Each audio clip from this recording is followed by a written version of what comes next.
I used to be a big Star Wars fan, and now I'm not.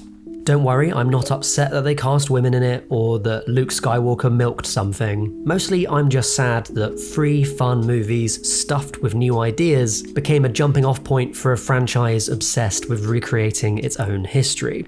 So anyway, I sat down to play Jedi Fallen Order.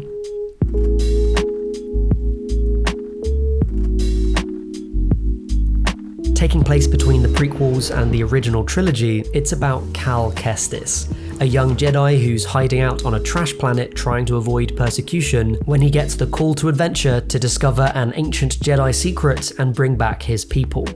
Well, obviously he doesn't succeed. I mean, I didn't sit through a criminal misuse of Adam Driver across 3 whole films to find out that there was a secret Jedi sect just chilling all along. But hey, big adventure time. Cal joins the crew of a ragtag spaceship, kind of like the Millennium Falcon, and receives some sage counsel from one of its crew members, who's initially a bit mysterious and seems to know a lot about the Jedi, like old Ben Kenobi, and then turns out to actually be a Jedi, like Obi-Wan Kenobi. They go to a planet with a big shrine, and Cal finds a cute little robot, like R2-D2, and then sets off to find some ancient wisdom. Although, bad news, they're being tracked by some dark Force users. You know, kind of like the initial trilogy, its prequels and its sequels. Now it's time for gameplay, and if you're wondering why a film review channel is suddenly talking about video games, well, I've sat on my ass for 2 years doing very little else, so that's why. If I described Fallen Order as a Souls-like Metroidvania, I think I'd be overselling it.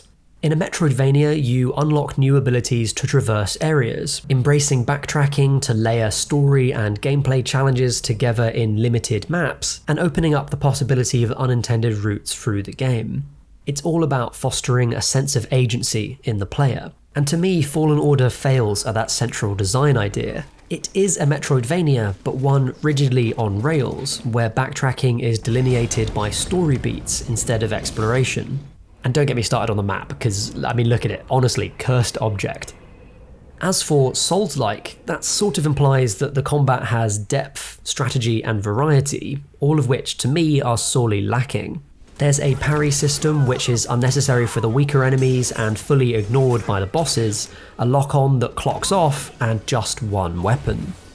Admittedly, it's a lightsaber, which is awesome, obviously, but when you're hacking away at someone just to whittle down their health bar bit by bit, it kind of detracts from that power fantasy. Luckily, Cal quickly learns how to push people off ledges with his mind, and that's basically all you ever need to do. Seriously, look at this. Enemy here! Peace. See ya.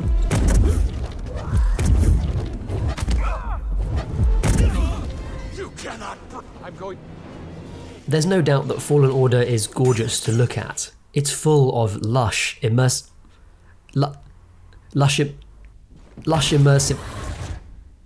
Full of lush, immersive.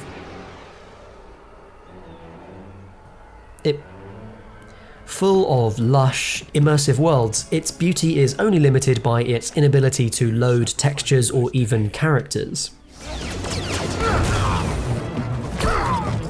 You play across a number of Technicolor planets, some alluded to in the wider Star Wars lore, and some completely new for this game. These worlds are chock full of detail, flora and fauna, although more thought seems to have gone into some elements than others. No matter how far across the galaxy you travel, and no matter how ancient the tomb you're raiding is, it will have identical collectibles. And the same goes for the enemies. It just so happens that these diverse biomes have all spawned different colours of giant spider, which at least makes a change from fighting hundreds of stormtroopers with minor costume differences. No matter how detailed and full these worlds are, I never found myself immersed in the game, in part because of its truly terrible AI.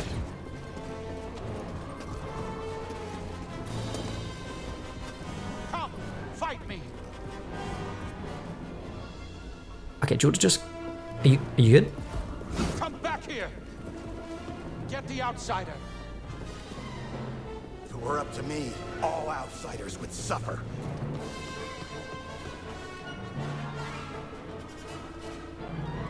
You good? Okay, he's good. Okay, see you later. Within Fallen Order, there is an interesting emotional story that explores the edges of the Star Wars universe, at least the on-screen universe. I'm reliably informed there's some truly weird shit happening in the expanded novels and comics, but I'm not touching those with a barge pole.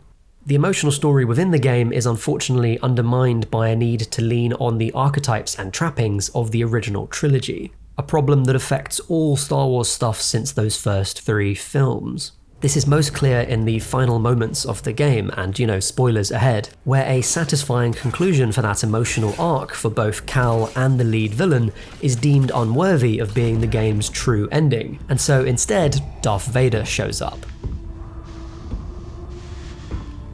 Darth Vader. Darth Vader, from those films you watched and loved as a child. I wanted to like Fallen Order, I really did, but nothing feels quite as good as I did as a child watching those movies for the first time.